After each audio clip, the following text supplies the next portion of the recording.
Hello, my crafty people out there. It's time for our weekly project. If you haven't been here before, my name is Stephanie, and I upcycle clothing, generally things I find at my local thrift stores and sometimes estate sales. And this week is going to be a super easy project. Oh, where is this? There it is. I found these really cute. They might be a linen blend. I think they're linen. Anyway, super cute.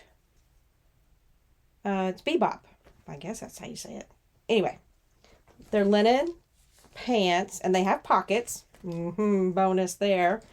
And they were $6.49, but I think I might have got these for $1.50.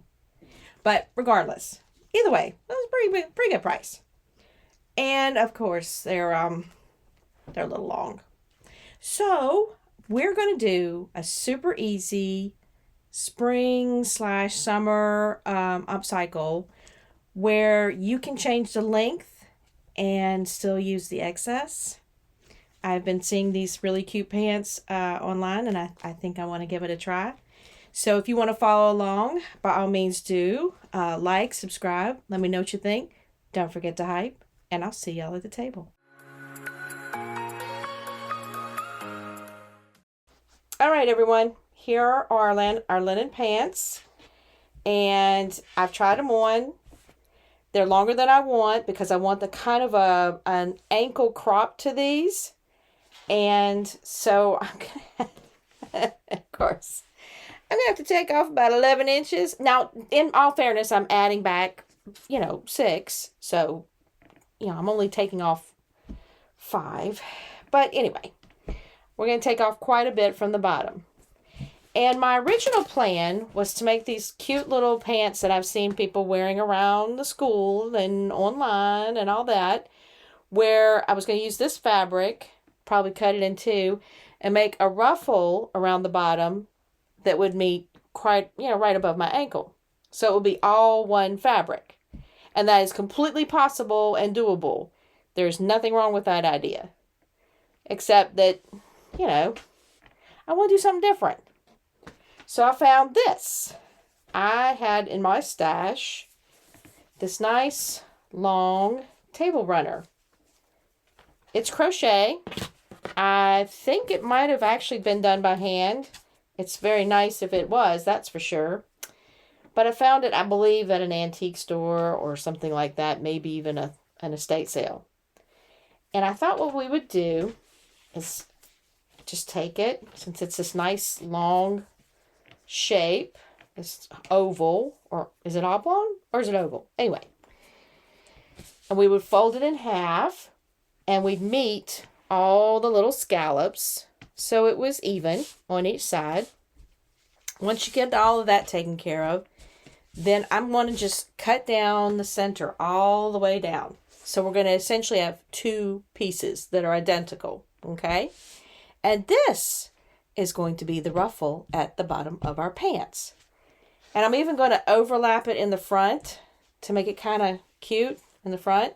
We will have to either gather or tuck it. And I think I might just do little tucks all the way around, little pleats, instead of gathering, because I don't want to gather this crochet. It's too holy. It doesn't have enough substance to gather well. Okay, here I just doubled them up together, made sure my hem was lined up several times, and then I cut off my 11 inches. And the next thing I had to do was cut the long doily or table runner in half.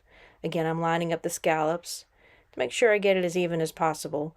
Now, as symmetric as this piece was, you could have just foregone this and just cut right down the middle. But, why not make things a little challenging? So, this is the way I cut it. You can cut it any way you want. Okay, I pinned the first one, and I pinned it right sides together. So that's why this is shooting up the leg. So when it comes down, I won't have, the seam will be inside. I didn't want a rough edge seam. If you want a rough edge seam, that's great. I just wasn't sure if this fabric would, I don't know how long it would take to fray out and stop. So I needed a prototype because I want to put the same pleats in this one as I did this one.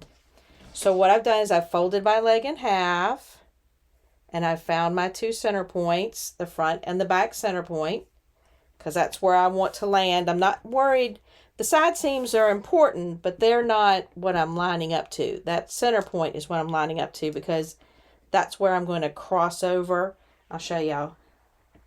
You see how I've crossed over the 2 scalloped ends, or the rounded ends? I think that looks cute. But again, I needed a prototype to know where I'm putting these pleats. So I'm folding the piece I have in half. So I know that this is the center point. Well, these only had 4 circles, so it's pretty easy to find that center point. It's right there. And now this is the back of the pants, so I'm going to start with the back. And I think I'm going to do it.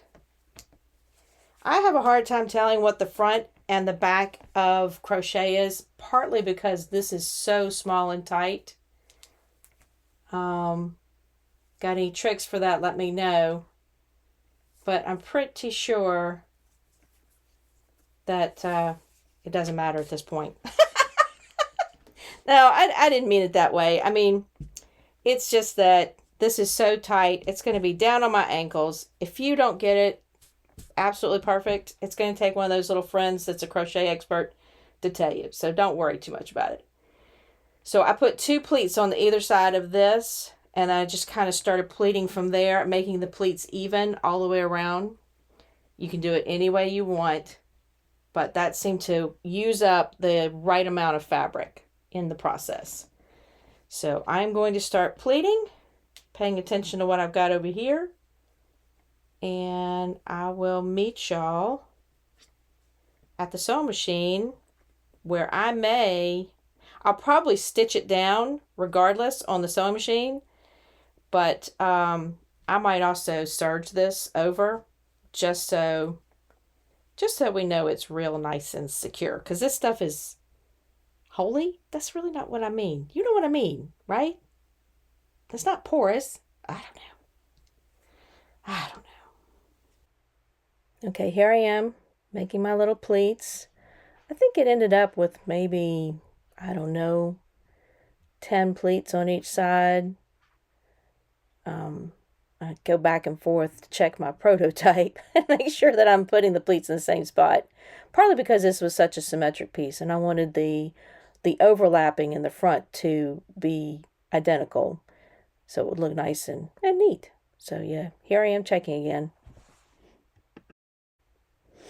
Okay, I took the arm off of my sewing machine, and I'm just doing a regular straight stitch all the way around each of the legs to secure the lace, or crochet.